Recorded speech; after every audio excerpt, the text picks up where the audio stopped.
People often think of Vladimir Putin as a symbol of power.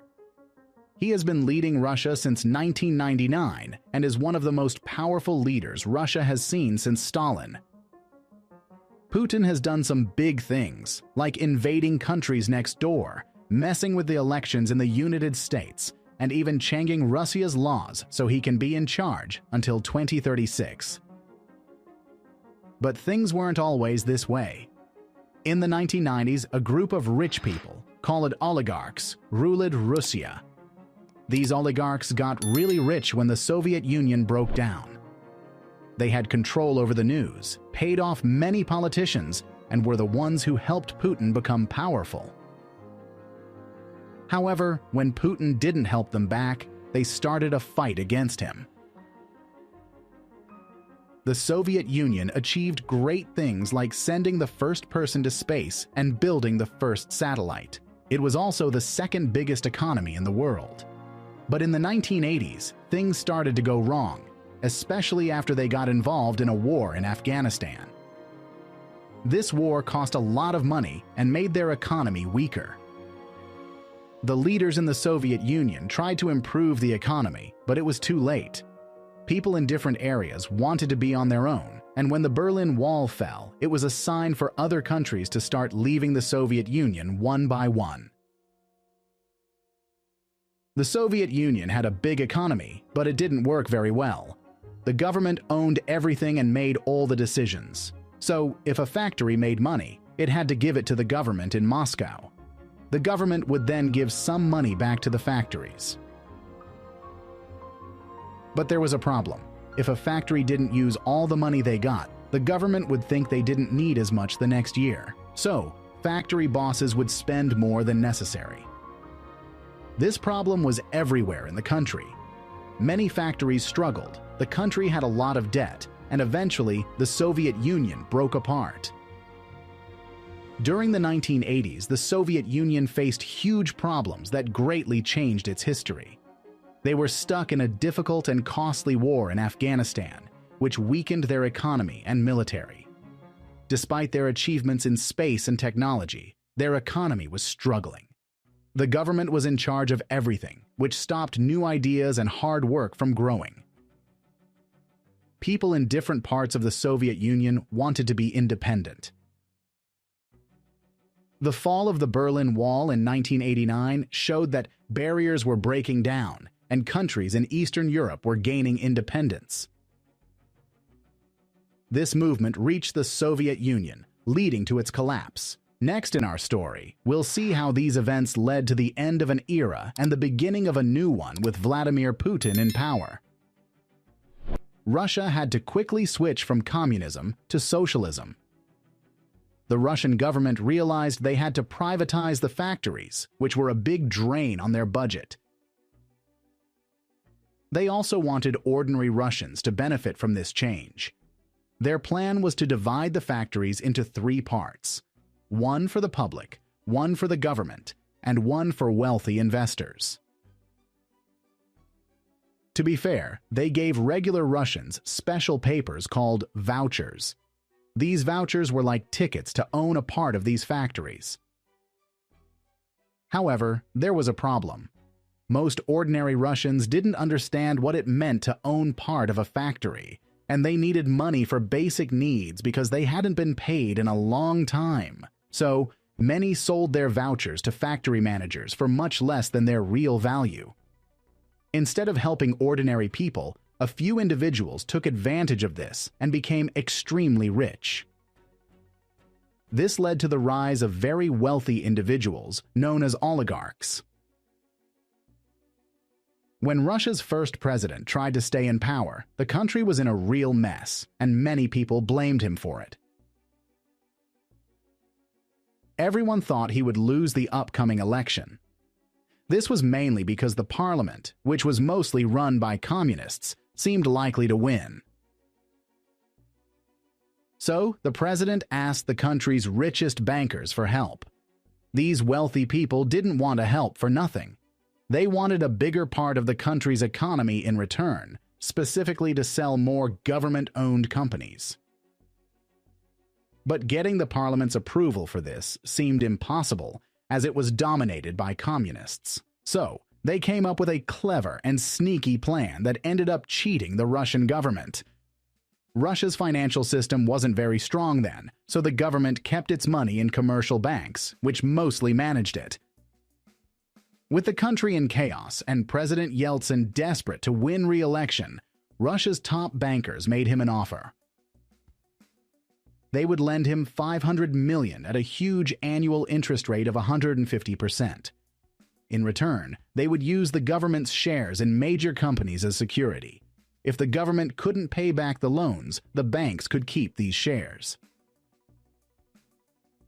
In the end, Boris Yeltsin won the 1996 election, but as expected, the government couldn't pay back its debt. That's how a few people ended up owning some of Russia's largest companies. Vladimir Putin, the brains behind this plan, got the main share in Norilsk Nickel. This company is one of the biggest in the world for mining nickel and palladium. He paid $170 million for it, but now it's worth almost $50 billion. Putin is now worth $27 billion, making him Russia's second richest person. Mikhail Khodorkovsky got 45% of Yukos, Russia's biggest oil and gas company at the time, for about $59 million. By 2003, it was worth billions, making Khodorkovsky the richest man in Russia, with a net worth of $7 billion. First, Berezovsky took over Avtovaz, a big car company in Russia. Then, he moved into Aeroflot, Russia's largest airline, and ended up running it. In 1996, he cleverly gained control of Sibneft, a massive oil company now known as Gazprom. In just a year, Berezovsky and some others became extremely wealthy. They started buying politicians and TV stations and even tried to control the government. When Yeltsin was about to step down, Berezovsky convinced him to pick Putin, a former KGB officer, as his successor. Putin seemed like the perfect choice.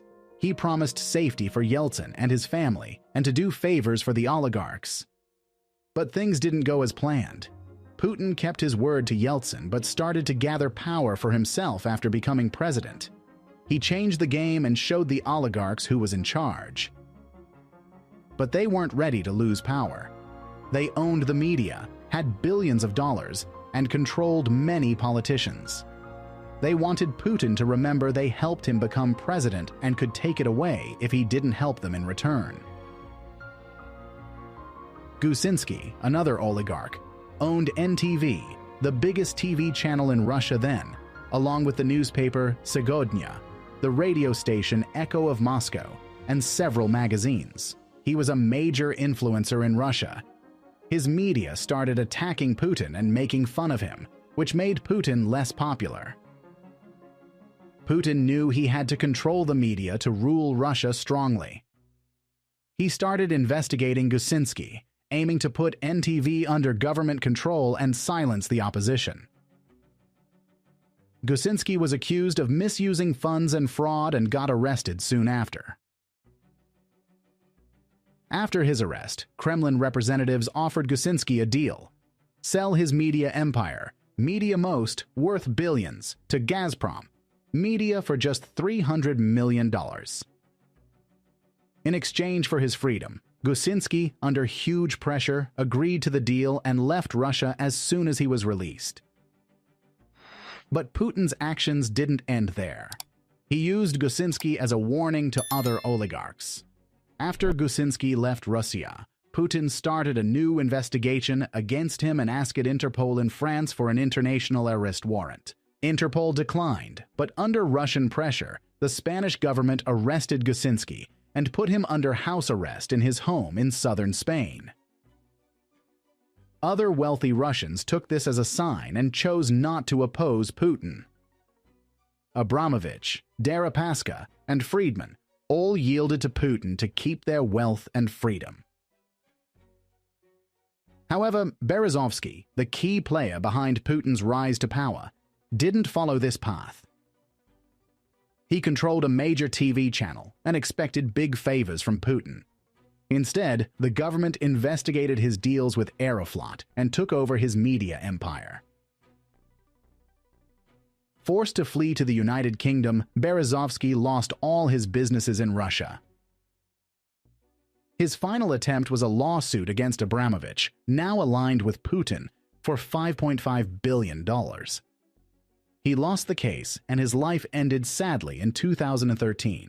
With the media under his control, Putin faced no serious challenges to his power, except from Mikhail Khodorkovsky, then Russia's richest man with a net worth of $17 billion. Khodorkovsky thought he could buy influence and control the country from behind the scenes. In a televised meeting at the Kremlin in 2003, he openly accused government officials of corruption in front of Putin. The two men had different plans for Russia's future, but only one of them would come out on top. In early July 2003, Khodorkovsky's main business partner was arrested. This led to an investigation into Yukos, his oil and gas company, for tax evasion. On the morning of October 25, 2003, Khodorkovsky himself was arrested at Novosibirsk Airport. He was taken to Moscow and faced charges of fraud, tax evasion, and other financial crimes. His company, Yukos, was completely shut down, and he spent the next 10 years in prison. After this, no other oligarch dared to challenge Putin. Putin's power grew so strong that it was hard to picture Russia without him. Thank you for watching. Don't forget to subscribe for more weekly investment tips. Feel free to leave a comment below.